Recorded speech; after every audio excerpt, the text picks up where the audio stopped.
इसको कहते हैं कवि, पुरुष को, स्त्री को क्या कहते हैं? कवयित्री। तो ये एक महान कवयित्री भी रही है। इनकी जो मूल पहचान है, सबसे ज्यादा इनको जाना जाता है तो किस लिए? छायावाद के स्तंभ के रूप में। छायावाद हिंदी साहित्य में एक समय काल था 1918 से 1936 के बीच, 1918 to 1936, जिसमें छायावादी रचनाएं लिखी गई और उसमें 4 कवि प्रमुख थे। और उसमें कौन थे? प्रसाद, पंत,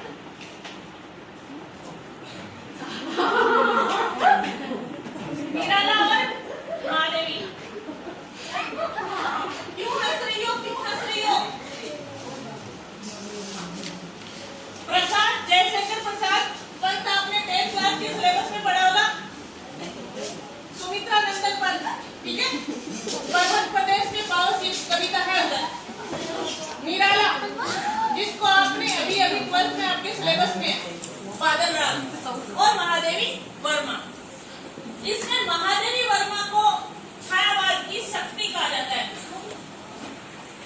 ठीक है, ये इनकी मूल पहचान है। फिर महादेवी वर्मा के बारे में प्रसिद्ध ये है कि ये प्रयाग महिला विद्यापीठ में प्रोफेसर थी, वहां दर्शन शास्त्र पढ़ाती थी। दूसरा इनके लिए फेमस है कि इन्होंने साहित्य के क्षेत्र में 1983 में इनको ज्ञानपीठ पुरस्कार मिला था, और ज्ञानपीठ पुरस्कार इनकी कविता संग्रह यामा पर मिला था।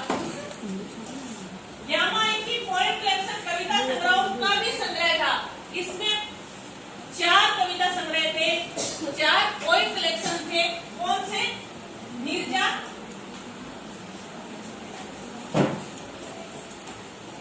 निहार, दीप शिखा और शांति। इन चारों को इन्होंने एडिट किया था, यानी एक संग्रह में इनको जोड़ा था, और इसी में इनको 1983 में ज्ञानपीठ पुरस्कार मिला था, ठीक है। अब आपको ये जानना है कि ज्ञानपीठ पुरस्कार क्या होता है। ज्ञानपीठ पुरस्कार भारतीय सभी भाषाओं में प्रतिवर्ष दिया जाने वाला पुरस्कार है, और साहित्य के क्षेत्र में, लिटरेचर के सेक्टर में सबसे बेस्ट प्राइज होता है। पहले ये पुरस्कार दिया जाता था किसी रचना पर, यानी बुक पर, ठीक है, ऑल लैंग्वेज में। अब ये दिया जाता है किसी व्यक्ति को, उसके संपूर्ण कृतित्व पर, उनकी सभी रचनाओं पर। ये अभी प्रेजेंट टाइम में, वर्तमान समय में इसमें चेंज आया, तो हिंदी साहित्य का सबसे बेस्ट पुरस्कार इसको माना जाता है, बेस्ट प्राइज, समझ गए। तो ज्ञानपीठ पुरस्कार किसी अगर राइटर को या पोइटर को, लेखक को या कवि को मिलता है, तो ये समझ लो उसके लिए सबसे बड़ा रिवार्ड है, सबसे बड़ा सम्मान की बात है। अब आगे हम आते हैं अपने चैप्टर में, भक्ति। महादेवी वर्मा ने जो चैप्टर दिया है हमें भक्ति, उसमें आपको मैं एक बात बता दूं, महादेवी वर्मा रेखा चित्र और संस्मरण लिखने के लिए गद्य साहित्य में जानी जाती हैं। इन्होंने रेखा चित्र भी लिखे और संस्मरण भी लिखे हैं, और इनमें से सबसे बेस्ट है जो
शारीरिक बनावट बताई कि उसकी छोटी छोटी आंखें, पतले पतले होठ और गंभीरता उसके मत्थे पर थी, गले में उसके कंठी थी। तो ये चीजें हमारे सामने प्रेजेंट करती हैं। उसका छोटा कद था तो हमारे सामने इमेजिन होती है, कल्पना होती है कि शायद ऐसी रही होगी। ये चीजें किसमें होती है? रेखा चित्र में। अब आता है कि मूल कैरेक्टर की जो भक्ति है ये थी कौन? तो भक्ति जो थी महादेवी वर्मा के घर में काम करने वाली एक घरेलू नौकरानी थी, होम सर्वेंट। ठीक है। और इस होम सर्वेंट की पूरी लाइफ डिस्क्राइब की है, पूरा जीवन बताया है कि कैसे उसने अपने पूरे जीवन को संघर्ष में बिताया। ठीक है। और कैसा उसका और महादेवी वर्मा का संबंध रहा। मैं आपको एक आइडेंटिफाई कर दूं, एक पहचान बता दूं कि महादेवी वर्मा ने अपने पूरे पारिवारिक सदस्यों, ठीक है, और उसके साथ साथ अपने साथ रहने वाले बच्चों का, पशुओं का, पक्षियों का, सभी का विवरण दिया है, लेखन किया है। अपना परिवार नाम से अपने साथ कविताएं कर रहे, लेखन कर रहे होगा। मेरे पथ के साथी नाम से उनका पूरा लेखन किया है। यानी हर चीज को उन्होंने जो अपने जीवन में जिया है उसको लेखनीबद्ध किया है पूरा। तो यही भक्ति का ये था कि भक्ति उनकी घरेलू नौकरानी थी। और इस चैप्टर में महादेवी वर्मा ने 4 भागों में यानी 4 पार्ट्स में इसका विवरण दिया है। और विवरण में सबसे पहले आइडेंटिफाई किया है फर्स्ट पार्ट में क्या? महादेवी वर्मा और लक्ष्मी यानी भक्ति का मिलना, जिसमें उन्होंने आइडेंटिफाई किया कि छोटे से कद वाली, पतली होठों वाली और छोटी छोटी आंखों वाली भक्ति उनके यहाँ सबसे पहले काम मांगने आई। और उसने एक रिक्वेस्ट की, निवेदन किया कि मैं अपना सही नाम आपको बता दूंगी। और उसका सही नाम क्या था? लक्ष्मी। लक्ष्मी का अर्थ होता है धन यानी अमीर। लेकिन लक्ष्मी के पास लक्ष्मी थी नहीं। नाम का विरोधाभास, जैसे नाम हो नयन सुख और आंखों से हो अंधा, तो वैसा ही विरोधाभास किसके साथ था? भक्ति के साथ। तो भक्ति ने सबसे पहले डिस्क्राइब किया, अपना नाम बताया कि मेरा नाम लक्ष्मी है, लेकिन आप मेरा नाम का प्रयोग नहीं करेंगी, आप मेरा कोई उपनाम रख दीजिए, निकनेम। तो महादेवी कहती है कि अगर ऐसा ही होता तो मैं खुद का नाम भी रख लेती दूसरा, लेकिन फिर भी मैंने उसके गले में जो कंठी थी, माला थी, उसको देख के उसका नाम भक्ति रख दिया। दूसरा इन्होंने यहाँ ये कहा है कि महादेवी वर्मा की हनुमान से सेवक धर्म में प्रतिस्पर्धा करने वाली। तो हनुमान कौन था? राम जी के। हाँ, राम जी के सेवा के। रामायण में जो मुख्य पात्र है श्री राम, उनके साथ हमेशा रहने वाले सेवक हनुमान जी, जिन्होंने हमेशा राम जी का साथ दिया। ऐसा इसलिए कहा कि महादेवी वर्मा देर रात तक काम करती या सुबह जल्दी उठ के काम करती या कुछ भी उनको ऐसा लगता, खाने पीने जो भी, तो हमेशा भक्ति अपना खुद का नहीं देखती कि उसको आराम नहीं मिला या उसको ये काम नहीं करना। वो हमेशा लगी रहती कि महादेवी वर्मा स्वस्थ रहे और प्रसन्न रहे। इसलिए हनुमान से सेवक धर्म में प्रतिस्पर्धा करना वाला बताया। फिर हमें परिचय दिया भक्ति का कि भक्ति ने एक अनाम धन्य गोपालक की पुत्री थी। गोपालक मतलब गायों को पालने वाला, यानी एक सामान्य किसान परिवार में जन्म हुआ था इसका। ठीक है। और कहा जाता है कि जन्म लेकर इसकी माता की मृत्यु हो गई, तो इसकी शादी कितने वर्ष में कर दी? 5 years। जब ये 5 साल की थी तभी इसकी क्या कर दी? शादी। और जब ये 9 years old हुई, 9 साल की हुई, तो इसे ससुराल भेज दिया गया। ठीक है। अब आगे इसके साथ कहा जाता है कि ये अपने पिता की इकलौती संतान थी। तो इसकी जो सौतेली मदर थी, सौतेली मदर क्या होती है? स्टेप मदर इन लॉ होती है। यानी जब पहली पत्नी की मृत्यु के बाद अगर आदमी दूसरी शादी कर ले तो उसके पहले वाले बच्चों के लिए वो दूसरी पत्नी क्या कहलाती है? सौतेली माँ। तो वो सौतेली माँ थी, वो नहीं चाहती थी कि अपनी प्रॉपर्टी यानी संपत्ति का कोई भी हिस्सा उसका पति किसको दे दे? लक्ष्मी को दे दे। इसलिए जब वो बीमार हुआ तो उसने कोई सूचना नहीं पहुंचाई लक्ष्मी तक, भक्ति तक। और जब भक्ति के पिता की मृत्यु हो गई तब उसको समाचार मिला, वो भी क्या डायरेक्ट नहीं मिला, प्रत्यक्ष नहीं मिला। उसकी सास बोली जब बहुत दिन हो गए, मेहर गए हुए यानी पीहर गए हुए बहुत दिन हो गए, अपने माँ पापा से मिला। वो जल्दी से गई। इस अप्रत्याशित अनुग्रह ने उसके पंख लगा दिए। ये पंक्ति आती है ट्यूशन में, सीबीएसई में बार बार। इस अप्रत्याशित अनुग्रह ने उसके पंख लगा दिए। कल अंडरलाइन कराया था मैंने। कौन सा अप्रत्याशित अनुग्रह था? मतलब अपने माँ बाप से जाके मिल आने की जो बात थी वो अप्रत्याशित था उसके लिए, कि सास द्वारा ये कहना कि जा पीहर जाके आ जा, तो बहुत ही उसके लिए हैप्पीनेस, खुशी भरा माहौल था। लेकिन गांव की सीमा में पहुंचते ही उसके पंख जड़ गए। जब सहानुभूति की दृष्टियां और लोगों ने क्या कहा, हाय लक्ष्मी अब आई, तब वो स्पष्ट रूप से समझ चुकी कि कुछ न कुछ अनहोनी हो गई।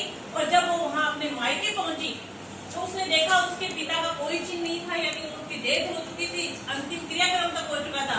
और वी माता के व्यवहार में जरा सी भी शिष्टता नहीं बची थी,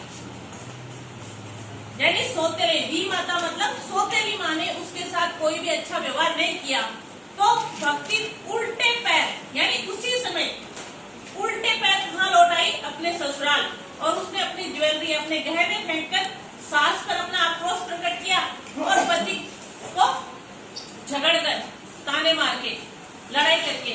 क्योंकि आदमी के किसी प्रियजन की जब डेथ होती है, मृत्यु होती है, तो बहुत ज्यादा दुखी होता है। और ऐसा ही भक्ति के साथ हुआ। तो ये इसकी लाइफ का क्या था, फर्स्ट पार्ट। ठीक है, फर्स्ट पार्ट में डिस्क्राइब महादेवी और लक्ष्मी का मिलना, उसकी माता की मृत्यु, पिता की मृत्यु, यहाँ तक पूरा विवरण कहा जाएगा आपका प्रथम परिच्छेद में। अब आओ सेकंड परिच्छेद। सेकंड परिच्छेद में जो हिंदू धर्म है या भारतीय संस्कृति है, उसकी सबसे बड़ी जो विषद स्थिति है, प्रश्न चिन्ह लगाने वाली है, जो महिला भ्रूण हत्या, कन्या भ्रूण हत्या का जो आता है हमारे सामने मामला, कि लड़कियों को जो पसंद नहीं करता है, गर्ल चाइल्ड को जो अवॉइड की जाने वाली जो थिंकिंग है हमारी इंडियन सोसाइटी की, भारतीय संस्कृति की, उस पर प्रश्न चिन्ह किया गया कि जब अपने को बटिया जैसे वाली, मुख जैसे वाली कन्या के 2 संस्करण और हुए, बटिया से मुख वाली कन्या के 2 संस्करण और हुए, मतलब कितनी लड़कियां हो गई थी भक्तिन को? 3।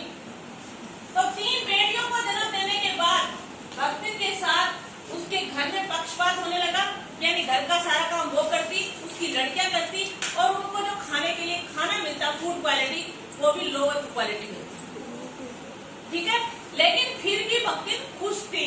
क्यों खुश थी? क्योंकि उसके हस्बैंड उसकी बहुत ज्यादा देखभाल करते थे, केयर करते थे, उसका सम्मान भी करते थे। यहाँ एक लाइन दी गई है जहाँ बात बात पर उसकी जिठानियां धमाधम पीटती जाती थी, यानी पुरुष उनको मारता था, लेकिन बड़े बाप वाली बेटी भक्तिन को उसके पति ने कभी नहीं छुआ। बड़े बाप वाली मतलब आत्म सम्मान के साथ जीने वाली भक्तिन थी, यानी वो कोई ऐसी घटिया हरकत, यानी निम्न श्रेणी की कोई भी ऐसी हरकतें नहीं करती थी, इसलिए उसका पति हमेशा उसका क्या करता था, सम्मान करता था। फिर आगे आती है कि भक्ति ने अपना दिमाग खेला, क्योंकि घर का खेत का काम वही करती थी, तो उसने अलग होने का डिसीजन लिया, निर्णय लिया। 3 भाई नहीं है, तो बोले हम प्रॉपर्टी से, संपत्ति से अलग होते हैं।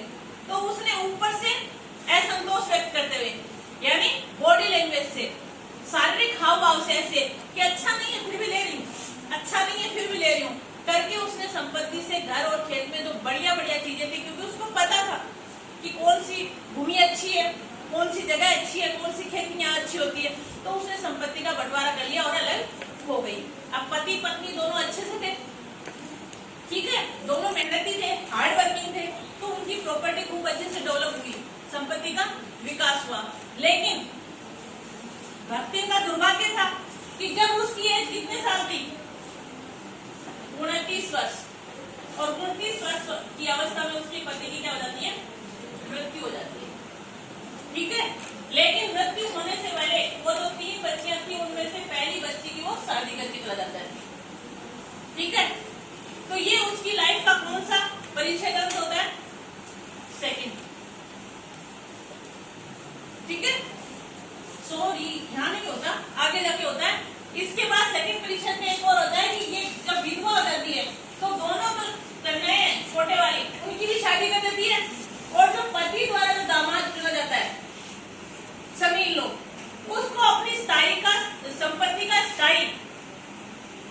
हकदार बनाकर, यानी उसको अपने साथ अपने परिवार में रखकर और उन दोनों को शादी करके अपने घर में अच्छे से रहना शुरू करती है। ठीक है, यहाँ तक उसकी जिंदगी का सेकंड पार्ट फिर के बाद खत्म होता है। फिर आता है भक्तिन की लाइफ का थर्ड पार्ट। यहाँ लाइन आएगी आपकी, एक सेंटेंस आएगा वाक्य कि भक्तिन का दुर्भाग्य भी उससे भी कम हटी नहीं था, यानी कि उसकी किस्मत उससे ज्यादा खराब थी, उसकी डेस्टिनी तो थी वो बहुत ही बैड थी। यानी कई लोग ऐसे होते हैं जो हार्ड वर्क करते हैं, मेहनत करते हैं, लेकिन फिर भी उनको सक्सेस नहीं मिलती। क्यों नहीं मिलती? क्योंकि उनके भाग्य में कुछ ऐसा लिखा होता है।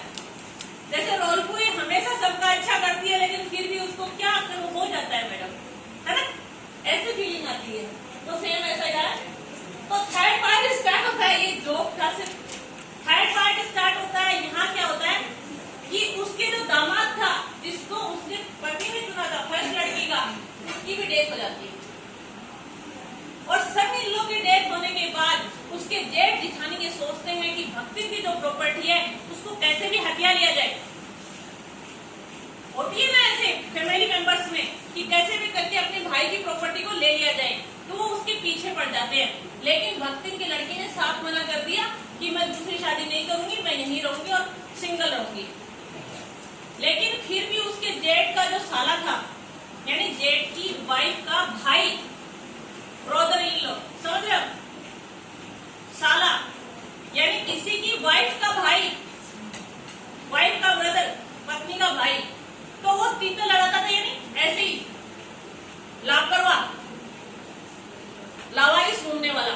तो उसके साथ उसकी शादी कराने के लिए एक षड्यंत्र रचा जाता है, यानी प्लान बनाया जाता है, बैड प्लान, योजना, कि एक दिन जब भक्तिन बाहर गई होती है तो वो जो उसका साला होता है वो उसको लेके कमरा बंद कर लेता है, कोठरी यानी कमरा बंद कर लेता है, और 5 आदमियों को उसके जेठ जेठानी बुला लाते हैं कि देखो ये दोनों एक कमरे में थे। तो दूध का दूध और पानी का पानी करने वाली पंचायत आती है। ठीक है, देखो भाषा महादेव वर्मा की मुहावरेदार है, दूध का दूध और पानी का पानी करना मतलब न्याय करना, लेकिन ये व्यंग्य है। तीसरा अर्थ है इसका, इस पंचायत ने दूध का दूध और पानी का पानी नहीं किया, न्याय नहीं किया। इसने क्या किया कि उसने निर्णय दिया कि जब एक लड़का और एक लड़की कमरे में बंद थे और बाहर आए तो यही माना जाएगा वो दोनों अब से क्या है, पति पत्नी, हस्बैंड और वाइफ। जबकि लड़की ने अपनी स्वीकृति यानी 5 अंगुलियां उस लड़के के मुंह पे जड़ रखी थी, वो अनुरोध कर रही थी वोट काट कर कि ये पढ़ो मैंने इसको स्वीकृति दी या नहीं दी। लेकिन ये भी एक प्रश्न चिन्ह है कि उस समय जो समाज था वो नारी के बारे में, औरत को इतनी प्रतिष्ठा नहीं देता था। ठीक है, तो जबरदस्ती का वो दामाद जब गले पड़ा तो भक्तिन के परिवार की जो संपत्ति थी, सुख था, वो सारा धीरे धीरे नष्ट हो गया। और कहते हैं कि एक दिन ऐसा हुआ कि लगान यानी टैक्स कर में भरने के कारण जमींदार ने बुलाकर पूरी दोपहर भक्तिन को धूप में खड़ा रखा, और उसे इस आत्म सम्मान वाली, सेल्फ रेस्पेक्ट वाली महिला ने अपने लिए अपमान समझा।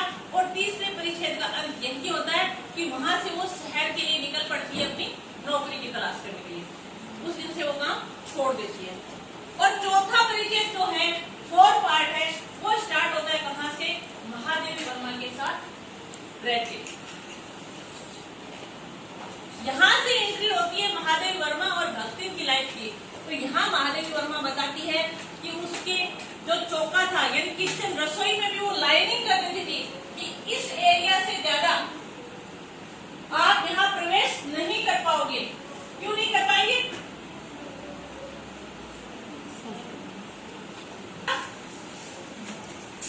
जो एक किचन में एक एरिया तक चेक कर देना, लाइन अप, यानी काले कोयले से उसने लाइन अप कर दी कि महादेवी वर्मा की एंट्री किचन में, रसोई में इतने तक किया। और जब खाना परोस के लाई तो इतनी मोटी मोटी अंगूर जैसी यानी इतनी मोटी मोटी रोटियां, और वो भी चिक्कीदार यानी जलेबी और दाल। लेकिन महादेवी वर्मा खाने में बहुत ही संवेदनशील थी, सेंसिटिव थी। उसको देख के उसके चेहरे का रंग उतर गया कि मेरी सबसे बड़ी समस्या ये थी कि खाना खाने में मैं लापरवाह थी, लेकिन अब प्रबंध ऐसा हो गया है, मैनेजमेंट ऐसा हो गया है कि मेरी कुछ चलेगी नहीं। जब महादेवी वर्मा ने वहां से सवर में पूछा कि ये क्या है, तो उसने कहा रोटियां जरा ज्यादा सेकने में थोड़ी सी आखिरी हो गई, यानी ज्यादा सिक गई। और घर में जब दाल दूध सब्जी बनाने की मैंने जरूरत महसूस नहीं की। और अगर आपको अनकंफर्टेबल असहज महसूस हो रहा है तो मैं अपने गांव से लाया गुड़ दे दूं आपको, आम का अचार दे दूं, और क्या चाहिए खाने में? और क्या शहर के लोग कलाबूंद खाते हैं? ये भी एक सेंटेंस है, वाक्य है कि शहर के लोग कोई अलग कोई खाना थोड़ी खाते हैं, ये खाते होंगे।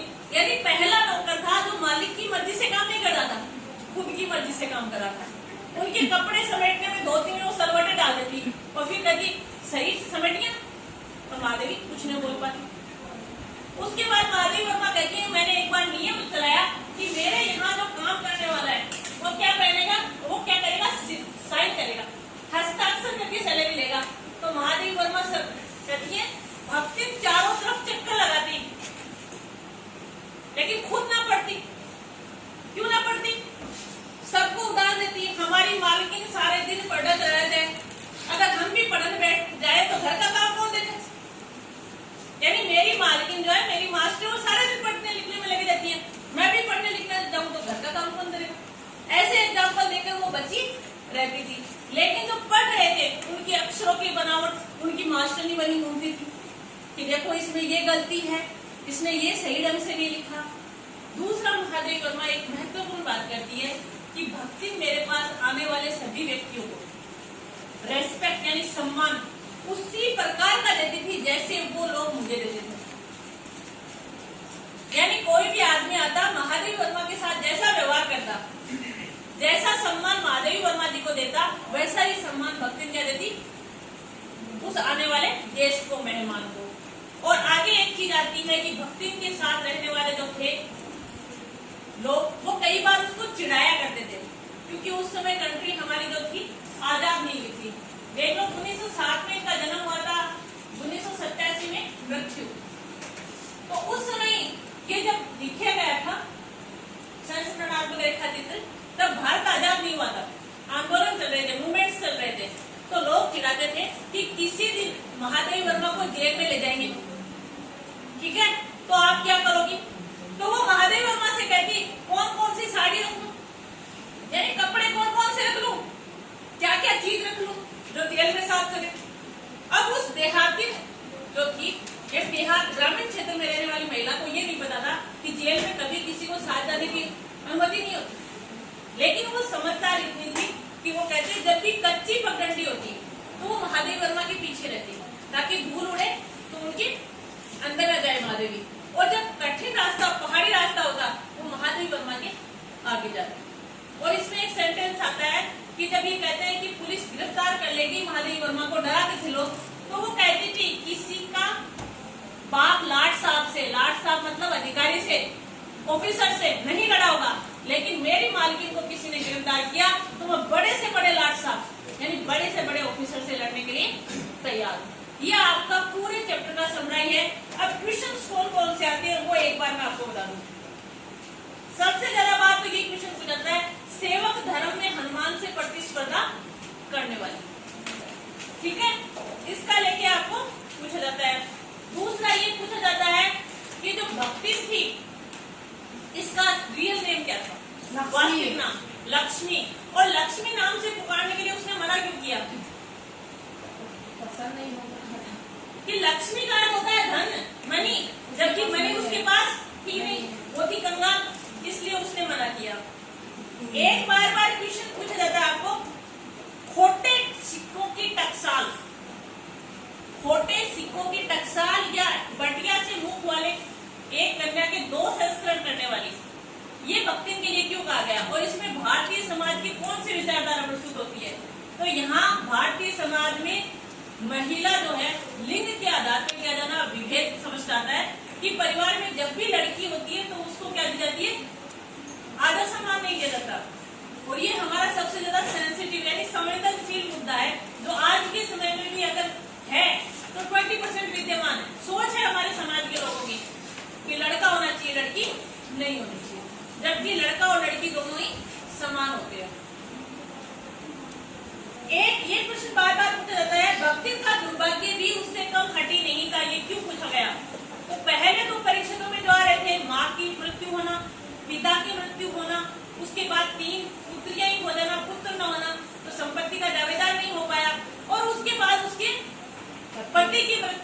और फिर उसके दामाद की मृत्यु।